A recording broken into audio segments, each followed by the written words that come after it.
Hello students, welcome to my channel Maths with Manu. Today we are discussing about the properties of integration. Okay, so one of the property of integration is that uh, if we have lower limit 0 and upper limit a, okay, and we write here as fx dx, then we have to apply 0 to a f of a minus x dx. Okay, it is one of the property of integration. The second one and main property is that if we have the limit a to b fx dx, then we can also write it in the form of a plus b minus x dx. And one of the most popular property of the integration that are using in engineering mathematics is that if we have the limits negative to positive and the limit are same, then you check this function. If this function is even, means if fx is even, then it has the value, we take out 2 common and we write here 0 to a fx dx and solve it. Okay, and if we have fx is on, then we have the answer 0. Okay, if fx is odd. Okay, and how we know that fx is even and odd? For this we have to apply a formula that if we put minus x instead of x, and if we get minus of fx, then we say that the function is odd. And if we have a plus of fx, and means there is no sign changing in the function, then we can say that the function is even. If we talk about some algebraic functions, then you can check it.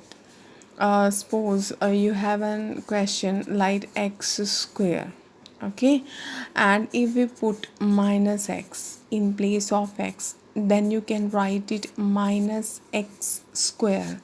Okay, then you get x square. It means you get the same function. This implies fx is even. Okay, and if we have the question like fx is equal to x, then and x cube and any other function, then if you put minus x in place of x and you have minus x cube, because power is odd, so we have minus x cube, and in this way we get minus of fx. So this implies that the function is odd. And if we talk about some trigonometrical function, so mostly sine and cos is used in our integration. So if you can remember that sine x is treated as a odd function and cos x is treated as even function, mostly in the questions in of Fourier series and other applications other topics of mathematics. So if we continue and if we see that if we have a limit like a to b fx dx, and you can reverse the limit, like you can make the upper limit as your lower limit and lower to upper limit, then you put the sign of minus before the integration. This is our next property.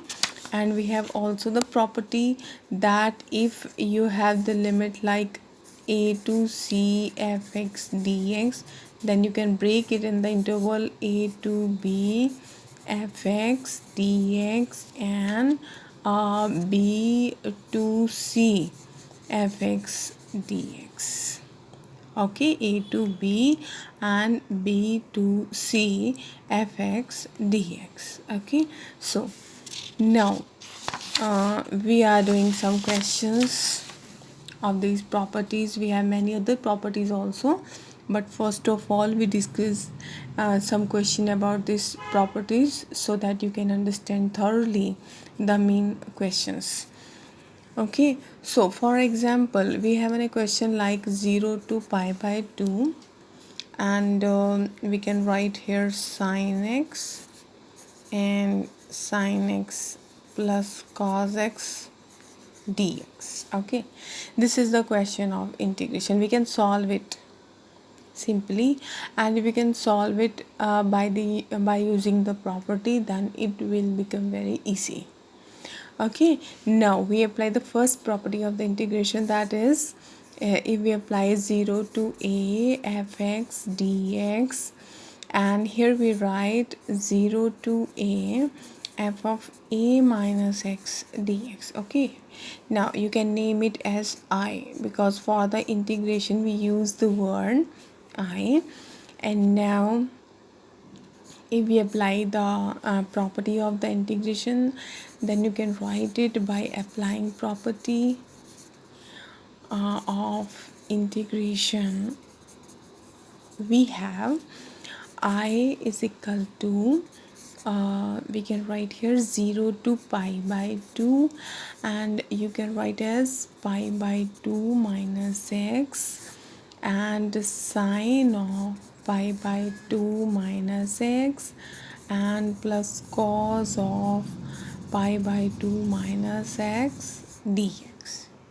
Okay, and you know very well that in the 10th standard we can read that sine of 90 minus theta is equal to cos theta. Okay, and we can write sine pi by 2 minus theta also. Okay, and in this way you get cos theta. And if you write here cos pi by 2 minus theta, then you get sin theta. So both of these rules we can apply in our question, and you get a 0 to pi by 2, and you get cos x upon sine is converted in cos, and cos is converted in sine. Okay, so we can call our first equation, we can name this as our first equation, and applying the properties we can name it second equation. Okay, now we can add both of these equations. So for the next step we can add these two equations. So you can write here by adding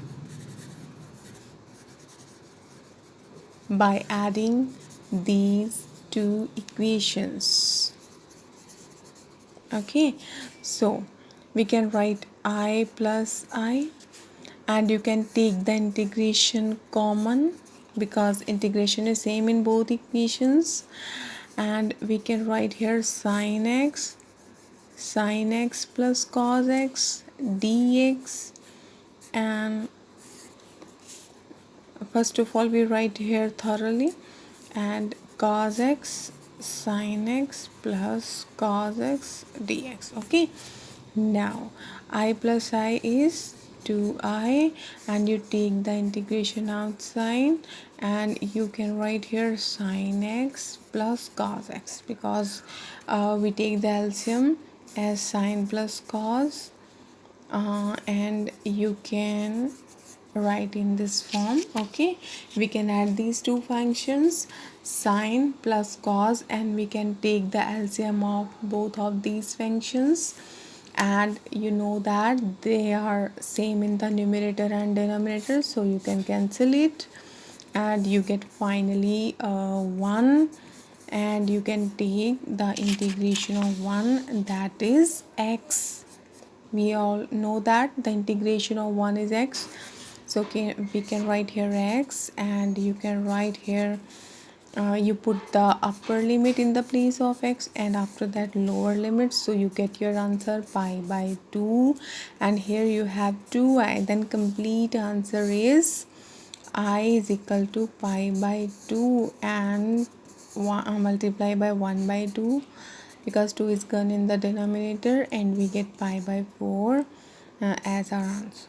Okay, so you can see that by using the property, how easy and question will become. Otherwise you can use the formulas.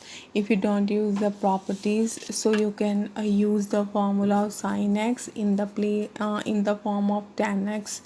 You can use it to 10x by 2, and 1 plus 10 square x by 2, and you can use the formula of sin x also by using the indefinite integral for the same functions. But by using this, our question becomes very lengthy.